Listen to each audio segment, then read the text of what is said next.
The heads on London Bridge had been staring down for so long their eyes were gone. Empty sockets looked out at the river, at the traffic below, warning everyone what happened if you defied the king. But on August 23, 1305, those rotting trophies looked down on something worse than their own ends. They watched as William Wallace, Scotland's most wanted man, was dragged through the streets, about to suffer a death so savage that even hardened soldiers lost their composure. This wasn't about killing a prisoner, it was about breaking a legend. Wallace had terrified England for years. A knight without noble blood, he'd raised an army of common folk, outmaneuvered trained soldiers, and humiliated larger English forces on open ground. But stripped naked, tied to a wooden frame, dragged through the filth of London streets, he was now reduced to the role Edward Longshanks had written for him, the traitor who would be destroyed publicly, piece by piece. What you're about to hear isn't Hollywood. There's no blue face paint or rousing speeches here. This is the raw record of how medieval justice worked when it wanted to make a point. A human being taken apart slowly in front of thousands, his remains shipped across kingdoms as warnings nailed to city gates. And before we get to the scaffold, we need to rewind. Because the man they butchered in Smithfield wasn't even supposed to matter. Wallace wasn't a king. He wasn't born into power. He was the son of a minor landowner. No fame, no destiny, just another Scot trying to live in a land being suffocated by English rule. Until the day English soldiers came for him. What exactly happened that day is lost, but every version ends the same way. Wallace's quiet life was over. He picked up a blade, struck back, and began a campaign of raids that spread like wildfire. He didn't just kill soldiers, he hunted them, harassed them, drove them into rivers and bogs, turned whole garrisons into corpses. When he crushed the English at Stirling Bridge in 1297, outnumbered 3-1, he became more than a man. He became the living proof that Scotland wasn't finished, but years of war wear down even the strongest. By 1305, most of the Scottish nobility had bent the knee to Edward. They decided survival was worth more than honor.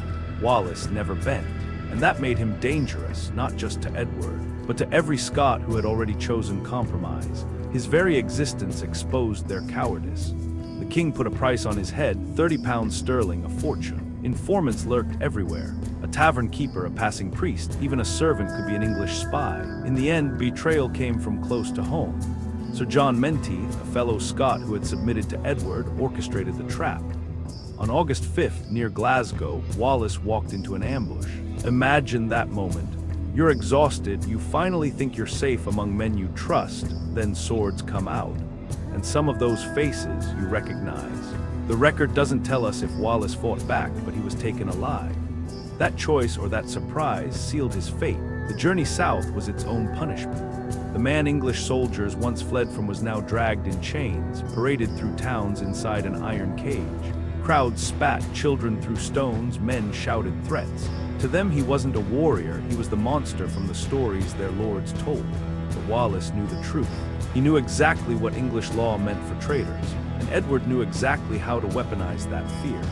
London in late August was hot, stinking, overcrowded. On the 22nd, Wallace arrived, and the whole city seemed to spill out into the streets. He was lodged for the night under heavy guard. Imagine lying there knowing that tomorrow wouldn't just be death, it would be humiliation carved into your flesh, your very body turned into a message. The next morning, they made a parade of it. Wallace was mounted on a horse, surrounded by officials in their finery. Not transported, displayed. Westminster Hall, the largest hall in Europe, was packed with people who'd paid for the privilege to watch. A wooden stage had been built so everyone could see, and the cruelest touch, they placed a crown of laurel leaves on his head.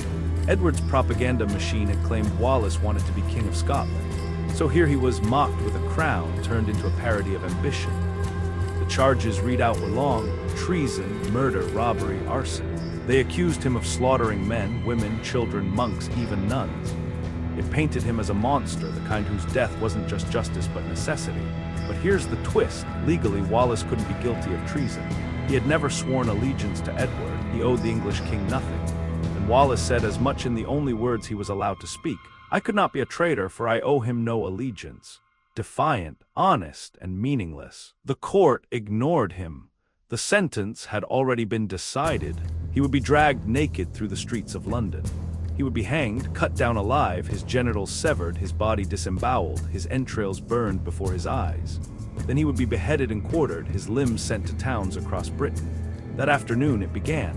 Wallace was stripped, tied to a wooden hurdle, and dragged by horses 4 miles through London.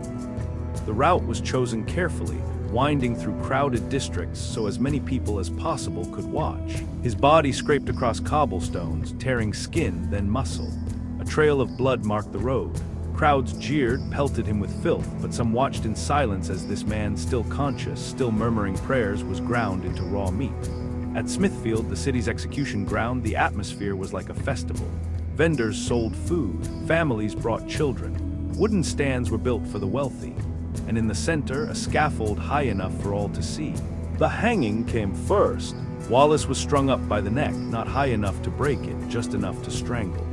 His face turned red, then purple, tongue protruding, foam bubbling from his lips. The crowd saw him dance the desperate dance of suffocation. After minutes on the edge of death, he was cut down, gasping, convulsing. Then came the table. Wallace was shackled spread eagle, head strapped down so he couldn't look away. The executioner worked with professional calm. First, emasculation. His testicles cut off, burned before him. Then his penis. Wallace's screams filled the square. Next, the belly. A careful cut down the center, not deep enough to kill. The executioner reached inside, pulling intestines out by the yard, throwing them into the fire while Wallace remained conscious. The crowd, eager at first, began to waver. Some turned away, sickened by the sight of a man watching his own body destroyed piece by piece. For minutes that must have felt like centuries, Wallace remained alive, organs removed, flames consuming what had been his courage, his strength. Eventually, shock dulled his body, his voice faded. Only then did the executioner take up the axe. The beheading was messy. The first strike didn't finish the job, the second did. His head was lifted high, the ritual words cried out, "Behold the head of a traitor." But death wasn't the end. The corpse was butchered. Arms and legs hacked off, torso split. The head was parboiled and tarred, then mounted on London Bridge. The quarters salted, packed, and shipped to Newcastle, Berwick, Stirling, and either Perth or Aberdeen. Everywhere Wallace had fought, his pieces would hang, rotting reminders of English power. But here's where Edward's plan failed. Instead of killing Wallace's memory, the brutality of his end transformed him into something greater. The Scots didn't cower, they remembered. They turned the places where his remains hung into shrines. Songs spread across the land, illegal songs that told of his courage. Even Robert the Bruce, who had once sided with the English, was moved. Less than a year later, he raised his banner again. Edward wanted to erase a man. Instead, he created a martyr. Wallace's flesh was destroyed, but his story became untouchable. 7 centuries later, we're still telling it. So what do you think? What should we cover next? Another execution that shook the world? Or maybe a darker tale that's been forgotten? Let me know in the comments. And if you want more stories like this, make sure to like, subscribe, and click that notification bell so you don't miss what's coming next.